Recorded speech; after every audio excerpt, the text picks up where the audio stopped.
This is the Mobile Home Park Lawyer Podcast with Ferd Niemann. If you're looking to generate wealth and passive income in the lucrative world of mobile home parks, you're in the right place. You'll discover solutions to the common legal and operational pitfalls and how to optimize parks to maximize income. Your host is in the trenches. He's a real estate attorney, financial analyst, and mobile home park investor and operator. Now, let's turn it over to Ferd Niemann. Welcome back, Mobile Home Park Nation. Ferd Niemann here again, Dave, another episode of the Mobile Home Park Lawyer Podcast. Today, I want to cover what I think is becoming more and more common trend, and it's right of first refusal, or a ROFR provision. In general, in real estate contracts or leases, there's often, not often, but it can be where the tenant has a right of first refusal. Typically, that's something negotiated. Like, I'm renting an office building and I talked to my landlord, hey, will you sell me the building? He said no. And I said, well, can I get a right of first refusal in my lease? And it was negotiated. He said, well, if I'm going to give you that, instead of $12 a foot rent, I want $13 a foot rent, or I want you to pay an option fee or some sort of other fee for this ROFR. That's kind of how it would work typically in regular landlord-tenant rules and laws. But what we're seeing in the manufactured housing space is becoming more common is a statutorily imposed ROFR provision where the legislature, in their infinite wisdom, has determined that the tenants need the right to buy the property. So there's pros and cons to this, pros and cons whether you're the tenant or whether you're the landlord. So I wanted to cover this today. I feel like in general, it's been a newer public policy initiative that's popping up in more and more states. I think I've seen it, at least 16 states now have a ROFR for manufactured housing tenants. And I think this is another tool to, protect the little guy, protect the tenant. And there are some bad apples out there in landlords, I'll admit, and I think that's where the rent control policies are coming from, is because some of these bad actors are, taking. We have one park, for example, where our rents were $250. The park down the street of inferior quality to ours went from $250 to $450, and then 1 year later they went to $650. And obviously the tenants are pissed. So rent control could have precluded that from happening or prohibited from happening. But the ROFR is the topic for today. So again, it's just basically a legal right, and each state has different procedures and processes you need to follow. For example, you need to give the tenants notice before you list the property or before you enter into a contract, or do you need to enter into a contract to sell it to me or you? But before you can fully consummate that contract and close, you need to give the tenants a right to match it under the same terms. Obviously, the tenants may not be in a position to buy it financially, so they may need to get some sort of organization like a resident-owned communities group to help get the debt together, get the equity together, also get the systems and processes and plans together for post-closing operations. So I thought I would just cover, maybe some pros and cons for tenants and for landlords. So what are five benefits for a ROFR for tenants? I mean, the first one would be just, they get first dibs on ownership. They get the right to, kind of buy the property themselves, which, in theory will help them, ensure that they can keep their home at this location for a long time. With the ROFR, maybe gives them a little bit of time to plan, so they can start to get there. If there's a new statute, I live in Missouri, so let's say that there's a new statute in Missouri saying mobile home parks have to give the tenants a ROFR. Well, the tenants may find that out, or I may need, even depending on what the law says, I might need to notify them now that they have this right. Well, they can start to, plan to get their act together if they want to purchase it. And then also, a key benefit to the tenants is it protects them from a sudden eviction. I mean, I just saw an article a day or two ago about another park that is being bought and turned into some other use. And I don't know what the use is. The newspaper article didn't say. It just said the seller actually was one required in this state to give them 30 days notice, but he gave them 60 days notice, which still doesn't feel like that much time, to be honest. I would like to give them more than that even, but he gave them notice, hey, I'm selling the property and the next guy's going to change its use. So here's your 60 days notice, leave. So a ROFR could help, protect from a sudden eviction. A ROFR in general gives the tenant bargaining power once you have it. So in my office lease, I didn't get the ROFR. It wasn't worth it to me to pay whatever the landlord would have wanted me to pay. But if I had it, that'd be good negotiating power for me going forward. And then another thing about a ROFR for the tenants is it kind of guarantees them a fair price because they're going to match, the market price. Instead of like if I was going to sell my park in Missouri and I told the tenants, hey, I want $5 million for it. What if it's only worth $4 million? They don't really, have if they gotta stop the sale, are they gonna be forced to paying $5 million when the market value is only $4? Typically, a ROFR is gonna say they match an offer. So if the park is really only worth $4, well, then I'm not gonna get a bona fide third party offer at $5. So then the residents will have to match it at $5. They'll match it at $4. What are the benefits for the landlord? In MH, I don't think there's that many, to be honest. But in theory, you can attract longer term tenants. If you do want to sell if you actually want to sell your tenants, some people choose to do that. I've thought about that on some parks, sell to the tenants. I've not done it yet, and maybe I will, maybe I won't. But in theory, it's going to create a streamlined sales process because you already know who your buyer is. You can work with them, etc. Also, like I say in theory, because these I don't know if these are going to necessarily work, but I'm trying to come up with pros and cons. So here's some pros. It's going to improve the property maintenance. If the residents think, hey, one day we're going to own this, we should start treating it like that now. We should start treating it with, maintain the property better. Um, and then in tenant retention, I think that's reasonable. That if the tenants know that one day they have the right to buy the park, if I ever decide to sell it, well, they're probably not going to leave to go to some other, they'd be less likely to leave to go to some other park where they don't have that right. And then another benefit is it could give me some flexibility in my timing. So I don't have to, I don't have to sell right now. I mean, that's really the only benefit is I don't have to sell at the moment, just because there's a ROFR involved. I may choose not to sell. So what are some of the challenges? Challenges for the tenants, financial pressure. I mean, are they able to get the money together, debt and equity? Oftentimes in this industry, no one tenant is going to be able to buy the park financially. So they all got to get together. Do they all have enough money together? My $4 million example, maybe, but probably not. So then there's groups that are nonprofits that can kind of help them raise the money and or sign the debt. So the part of the when I thought about selling one of my parks to the tenants, the challenge was this park was below 50 sites and it was just like average in a tertiary market. So it wasn't institutional grade. So I couldn't get a CMBS or Fannie Mae loan on it. Well, then neither could the tenants. So what kind of loan are you going to get then? You need to get a local bank recourse loan, which means somebody with a net worth strong enough to convince the bank to say yes has to sign a personal guarantee. So that financial pressure limits the ability of tenants to buy certain parks and sometimes any park. Other challenge for the tenants is the unpredictability of timing. I could say, hey guys, here's your 60-day notice. The state says I have to give you 60 days. Here you go. Get your act together and buy this park in 60 days or not. Lower probability. I heard Frank Roth recently talking about they've sold a couple parks to tenants, but in most cases, just they chose to, not because the statute required them. I think in all cases, in his case, but he talked about in general, a lot of those ROFR provisions when they're initiated, when you say, hey, dear tenants, here's your 60 days, very rarely do the residents or tenants have the ability to, react with that kind of timing and get it together. So what it ends up doing is it kind of stalls or slows the actual sale process to the third party investment group or buyer. Another challenge for the tenants is, I could have a complicated offer. I may agree to sell to somebody via installment sale or maybe as part of a portfolio. And sometimes the statutes that are put in place don't contemplate all the scenarios. So it could be hard for the residents to digest the scenario, and are they going to get a legal team involved, et cetera. That they have to, sometimes work through the complicated nature of the acquisition process. Another challenge for the tenants is it could create a strained relationship with the landlord. If I'm required to notify my tenants via law, now they know my park's worth $4 million. Is that going to cause problems for me, problems for them, and then just in general, there's going to be legal and administrative headaches. I recently had a client that was trying to buy a park, and the ROFR provision was valid in this state. So the seller said, "Hey, I'll sell to you guys, but first I got to offer to the tenants." Well, the tenants said, "We'll take it," and the tenants got together and they agreed to buy it, and they had some help, but they were actually financially able to do it. But then they did their diligence.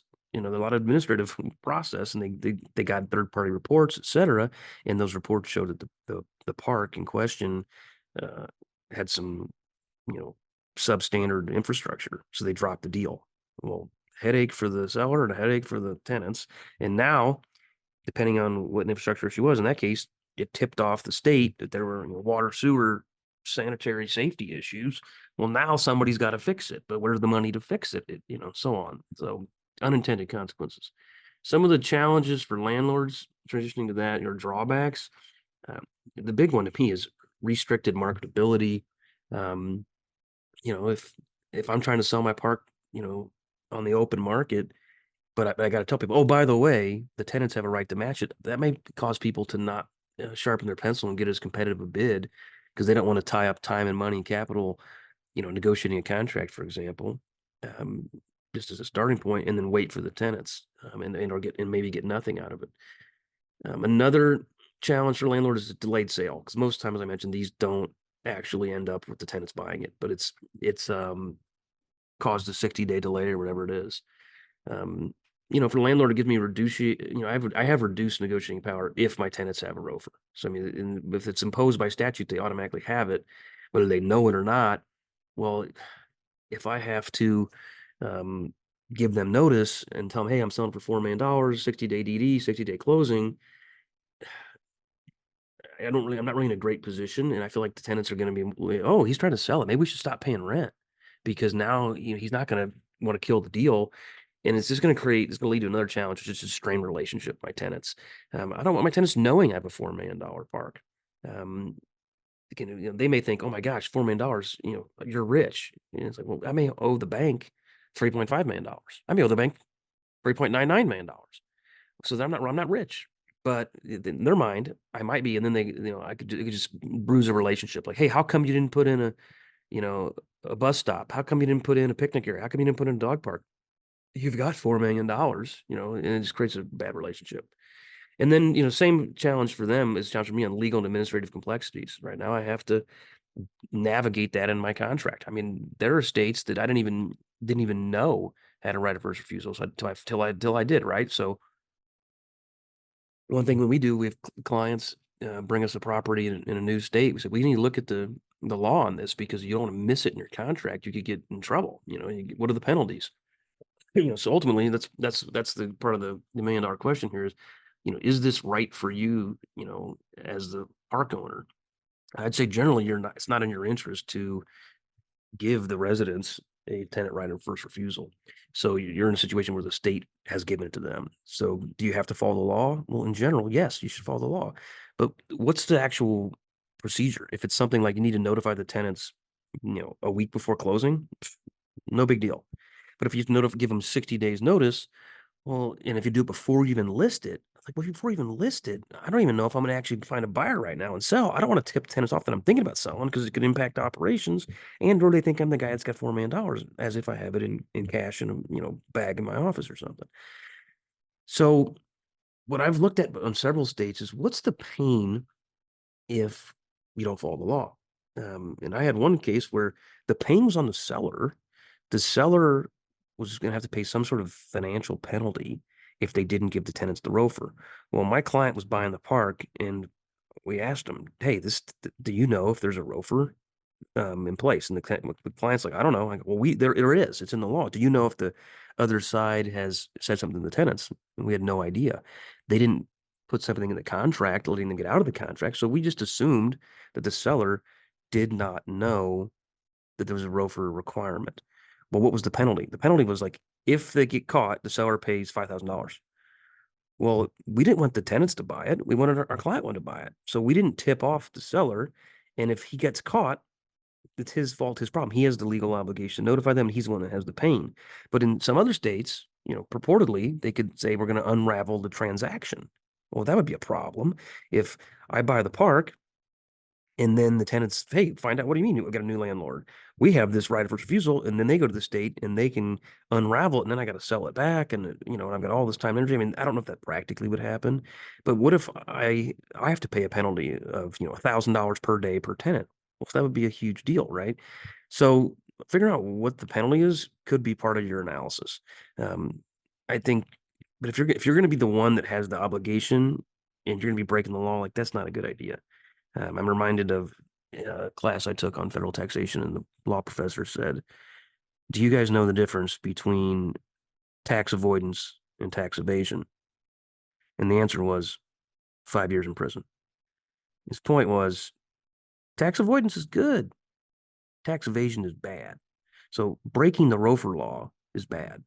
Now, finding a loophole, no, that could be good. Recently I saw somebody that they got caught finding this loophole, but I think it was a loophole. I didn't get into all the specifics, but they did a drop swap transaction where they got the seller to, deed the property into a new LLC called Seller LLC, which was previously in seller's personal name, but in Seller LLC, well, then that didn't trigger the ROFR provision because it wasn't sold to a third party on the market. It was just like for inheritance purposes or estate planning purposes, put it in an LLC of which seller was the sole owner. Well, then the trick wasn't the drop swap, was the buyer bought out, or you could in this example, buy out the existing membership units of Seller LLC and then become the 100% owner, or maybe the 99% owner. Depends on what the ROFR says. Now, that might be a loophole that, hey, we didn't actually buy the mobile home park. We just bought the personal property, the membership interest in this LLC. Now, some statutes would say that is, for all intents and purposes, a sales transaction or underlying real estate because it's the underlying asset. So no guarantee that that would work. But there may be loopholes like that, or there may be other loopholes that you can get around this. I'm not saying you should do it, but it is a little frustrating when the state just in their infinite wisdom says, we have decided you're going to lose some of your property rights, because that's essentially what's happening. You're losing some of your property rights by giving something up, or by the other party receiving something and you getting no additional benefit. So to me, that frustrates free market economics. So if you don't like the ROFR provision, you can't break the law, or if you do, you better be prepared to pay the price. And sometimes it maybe worth the price for you. But a much better example, a much better option, I think, would be see if you can find a loophole, or just comply. If it's not that onerous, just comply with it. If you really don't like it, get together with your state manufactured housing association and try to lobby to get the law revoked, or some sort of other thing, alternative option. One thing that I think would be pretty smart is if these states, if they're going to put a ROFR in there, they should say if the tenants buy it, you can get out of paying income tax or capital gain on the sale. Now, they wouldn't even need a ROFR. So, for example, if I was going to sell my park for $4 million and I had a basis of $3 million, I'm going to have $1 million capital gain. But if the state told me, hey, we'll waive, and they get the Fed involved even better, we will waive capital gains taxes if you sell to the tenants, I'm going to be pretty motivated. I may go to the tenant and say, hey, look, this is worth $4 million. Will you guys pay? I'll give you the option. If they said we can only afford 3.9 million, that's 100,000 less to me. But if I'm not planning on some tax delay or tax avoidance strategy like a 1031 exchange, let's say, no, I'm ready to take my chips and stop owning property. I'm ready to just retire. Well, if I just retire, I got the $1 million quote cash at closing, but I got to pay Uncle Sam, roughly, $250,000 federal tax on the long-term, really about 23% long-term capital gain. And then I got to pay state sales tax, which is 6% where I'm at. So I'm looking at 29%. So I'm going to lose 290 in taxes. If I could get out of paying the taxes by being, quote, good to the residents, well, I'd be happily ready to sell to the residents for 3.9 million. I get 100,000 less at closing, but I pay no tax. So there's a right way and a wrong way to influence public policy. I'm going to disagree with any given legislator on any given issue, but there's the old saying, you catch more flies with honey than vinegar. If the government said, hey, Ferd, sell to your tenants and we'll give you some honey, I wouldn't mind that. It would give me that discretion, and some people, myself included, may choose to pursue that and sell to the residents. But instead, what we're seeing a growing trend of wokeness in legislative policy is to force tenant rights, which means landlord loss of rights, is to force it down my throat. So until next time, is a ROFR coming to you? I don't know. Watch your legislative agenda, get involved in your MHA. Thanks and God bless. You've been listening to the Mobile Home Park Lawyer Podcast with Ferd Niemann. Ready to learn more? Go to www.themobilehomelawyer.com for free resources and materials to help you succeed. If you love the podcast, go to Apple Podcasts, give us your review, and subscribe today. Thank you for listening. Neither the Supreme Court of Missouri nor the Missouri Bar reviews nor approves certifying organizations or specialist designations. The choice of a lawyer is an important decision and should not be based solely upon advertisements.